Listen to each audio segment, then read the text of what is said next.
What's up, PsycKicks? My name's Liv. I'm still taking a break from making content, but we are your meta PsycKicks! Today, we're doing another listener story, because you all have been sending in such good stories, I can't keep up with them. But we have three really good stories today. If you guys are new to the channel, my name's Liv. I'm a psychic medium. My best friend and twin flame M is also a psychic medium. And during our listener stories, we read the stories that you send in to us and then give you the psychic insight into your paranormal, spiritual, spoopy, non-spoopy, cool story. Are you guys ready? Cool. Let's get into it. Alright, our first story. Oh man, I started out with a big one. Okay. Our first story is titled Possibly Seeing God, and it is by Bria R. Thank you, Bria, for sending in your story. Alright, so Bria says, "Hello, I'm not sure if this story fits a paranormal story, but I've decided to leave it here just in case, as I'm hoping to receive some clarification on it. For as long as I can remember, my mom has always been telling the story of how when I was really young, I used to randomly come up to her and tell her things like, 'Killing is bad,' or 'lying is wrong.' And she would always confusingly ask me, 'Who told you that?' My response would be, 'God told me.' And to her shock, she would be super concerned as she said that she hadn't mentioned anything really to me or my twin sister yet about God or religion. Because of that reason, my continuous claim to see and speak to God, my mother always feared that he was going to come and take me early in life. Now here is where I'm really confused and looking for clarification.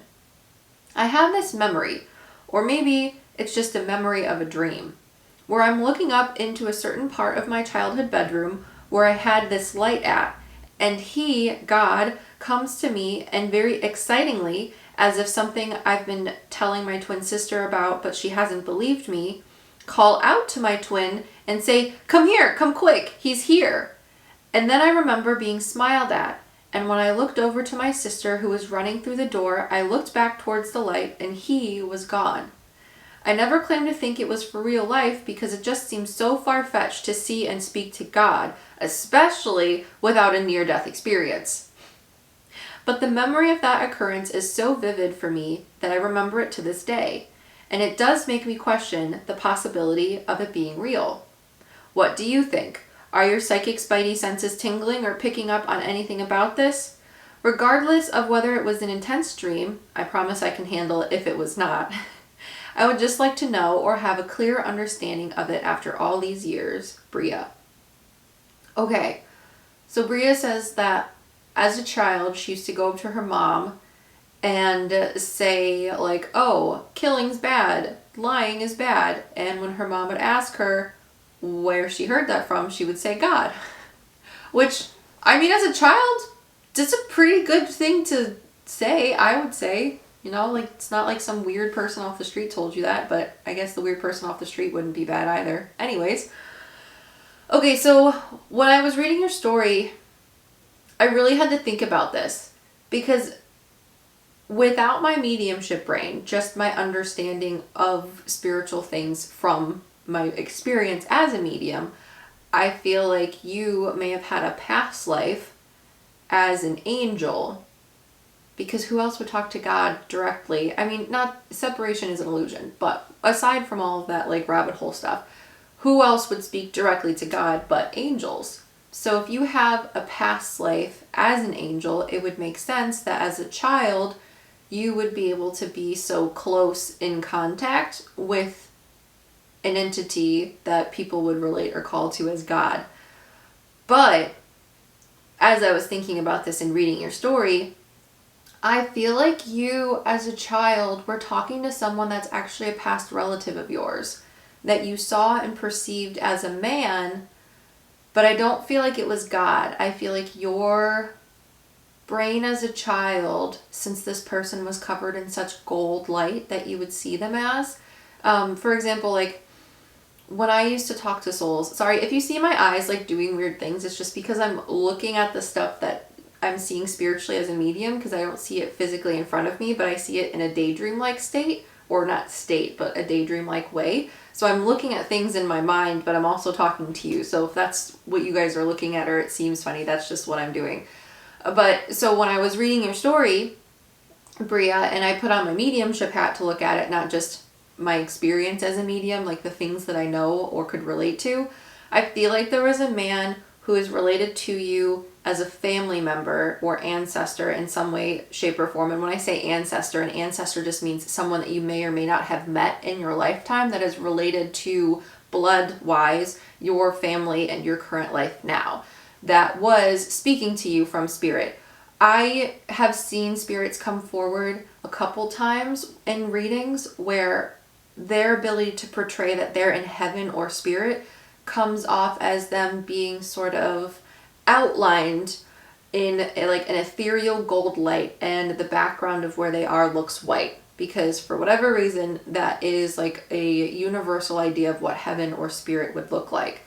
So I feel like who you were talking to is an ancestor or relative that portrayed themselves in that manner, and your childlike brain came up with the idea of God. However, even though you weren't talked about with religion, I feel like the person that you were speaking to in your family was religious when they were alive. So when you talked to them, they didn't necessarily tell you who they were. They just gave you this idea of, this is where I am, this is who I am, and this is where I'm from. So you were able to conceptualize and understand from this spirit or soul's perspective, giving it to you, that you were talking to God. Because that's not like a bad thing, you know? I feel like the person, like I said, that you're talking to is religious. So they gave you that information, and that's why you were able to reiterate it that way and explain it that way to your mom. So, I mean, especially if a past loved one is trying to talk to you and you don't know who you are, or you don't know who they are, to be able to say, oh, well, I'm from heaven, I'm from where God is, things like that, that wouldn't scare a child, I don't think. So that is what I receive as a medium. I feel like you weren't an angel in a past life, not to say that you weren't ever at any point, but I feel like for this story specifically, you were speaking to a past ancestor and they were giving you that information, which is pretty cool. All right, our next story is by Marie. Marie titled her story, Imaginary Friend or Pet Demon? All right, so Marie says, this story actually starts with my mom. When my mom was growing up, she lived in a very old house, 100+ years old. And the house was in an area where the mob ran things around the time of Prohibition. So I imagine not very great things took place there. There have been many other experiences in this home, such as full-body apparitions, us seeing things fly off tables, and hearing people call your name when no one else is in the home. So now that you have the backstory on the house, here's what happened. When my mom was a child, she had an imaginary friend who was a little boy, and they did absolutely everything together. He was real to her. Obviously, as she got older, he went away, but when I was a child and at the house, there were times where I would see a little boy and asked about it. This led us to believe that he wasn't an imaginary friend, but instead a child spirit. Now, like I said, this house has had some bad juju over the years, and there is a demonic presence in the house just next door. Casual. Recently, me and a friend were bored and driving around. We had just finished a spirit box section at this place in town, and it was near my grandparents' old home. They've both passed, so the house is no longer theirs, obviously, but I couldn't go inside, so we did do a spirit box session from the car down the street from the house itself. The box confirmed it did remember me from the large amount of time I spent over there in my early childhood and kept saying my name. When I was asking if the little boy was still there, the response I got sent chills through my body and nearly sent me into a panic. The response was, he was never a little boy. Whoa. I tried to make sense of it and say, well, maybe he was just an imaginary friend. So my next question was if it was an inhuman spirit, and it said, duh. And after that, I got a very bad headache right in the middle of my forehead and behind my eyes and started to feel very uncomfortable and freaked out. My friend and I left, and once I was about a mile or two away, I felt completely fine. However, I worry I may have given it a little chance to connect itself to me, because the other day I heard my mom screaming for me upstairs, but I was the only one in the house. Do you think I brought home my very own pet demon, or am I just a nut job who spends too much time researching the paranormal and I've freaked myself out? Love the videos and content, Marie. Okay, Marie. I have to like break this down a little bit. First off, so that you're not panicking, I don't think that you have like a weird attachment or anything like that. And I don't think the little boy was not a human soul. So, first off, the boy that I see associated to the house, I feel like is a real child spirit. It's not some inhuman thing that is like a negative entity or anything like that. I see a boy that has like dishwater or dirty blonde hair. And he's probably around 7 or 8 years old. And he wears a little bit more of like an old-timey clothing, not super recent all the time. I feel like he would wear like overalls and a t-shirt maybe type thing. And I feel like he was a child who passed during the time that the house was built because of the lack of modern medicine. So like vaccines, like measles, mumps, rubella, chicken pox, things like that. So I do think that the boy that your mom hung out with was a real boy. However, the reason she stopped seeing him was because she, like most children, developed an ego. So a lot of times the reason children and animals can perceive ghosts or spirits is because they don't have an ego, which is your socio-cultural perception of the world around you that people teach you. It's something that you learn. So after a certain age, children will stop seeing or being able to perceive spiritual and metaphysical things because you have an ego, those thoughts and ideas that say, oh, that can't happen. So it closes your mind off to that like interpretation of energy. So that's why your mom stopped seeing it, and that's why you also were able to communicate or see him when he was a child, or when you were a child, I should say. Now, you with the spirit box, people send spirit box things to me all the time, which is fun and interesting because spirit boxes are good. However, they also only give you pieces and parts of information, not the whole sentence. So a lot of times if like Em and I go places for ghost hunting videos or whatever, we'll get like demon or like witch in the spirit box, and it's not because there's a witch or a demon that's talking to us. It's because the souls most of the time around us, the human souls, have religious beliefs that what Em and I are doing as mediums, we are, quote, possessed by the devil, or we're witches, which we're not. It's just the perception that the souls are conveying to us of us because that's how they view us because of their religious beliefs from when they were alive. But the spirit box picks up those words, and then a lot of other ghost hunters on the internet sometimes will be like, oh, there's a demon around, but it's not really that. It's this soul's perception of what it is that you're doing. So I think it's interesting that you guys were doing spirit box stuff in a very, what you say, haunted part of town. So the way I believe this happened was there was a dark entity talking to you through your spirit box that is associated to the area, not you. And I feel like it was playing off the information that it knew about the information that you were asking for. So did it know that the boy was an imaginary friend? Yes. Or perceived as an imaginary friend? Yes, because you guys were talking about it.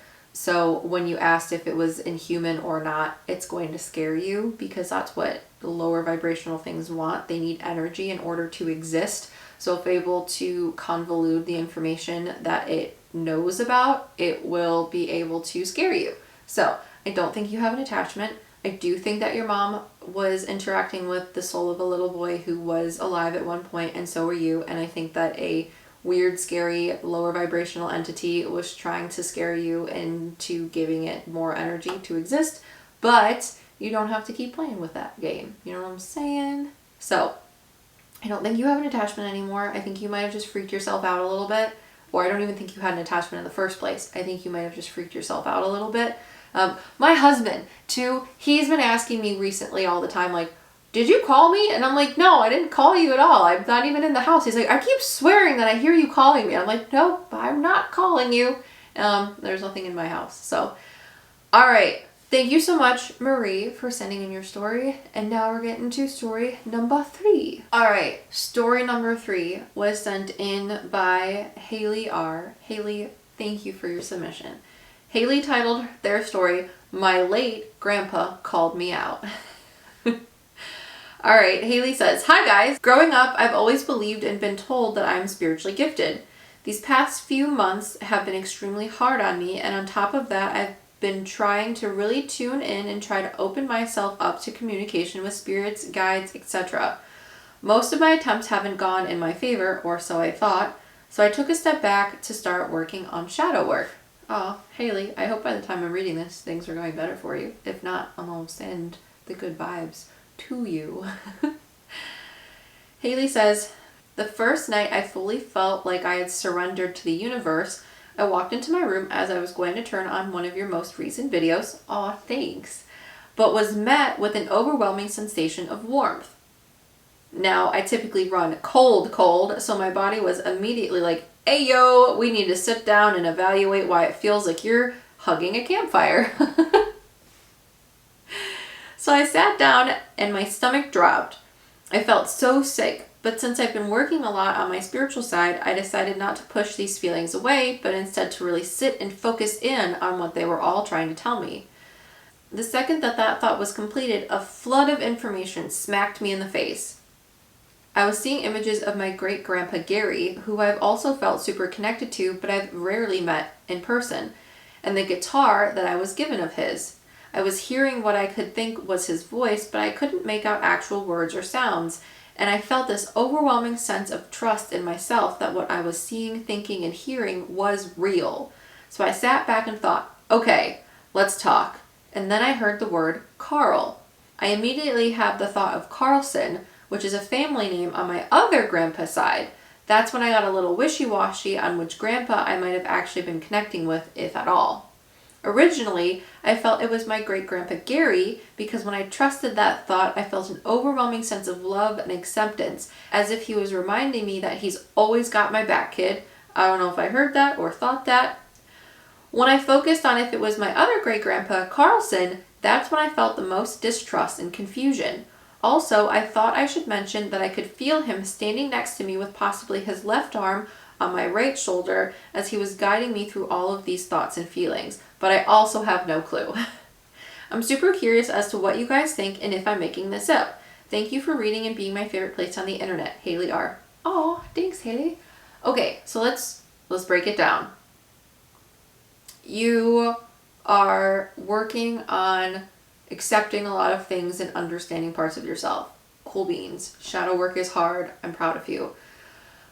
Next thing is the stuff that you were perceiving. So it seems that you were getting a lot of psychic information regarding certain clairs. So the clairs that you're having are, or experiencing in this that I can tell, are clairsentience, clairvoyance, clairaudience, and we can break it down a little bit more.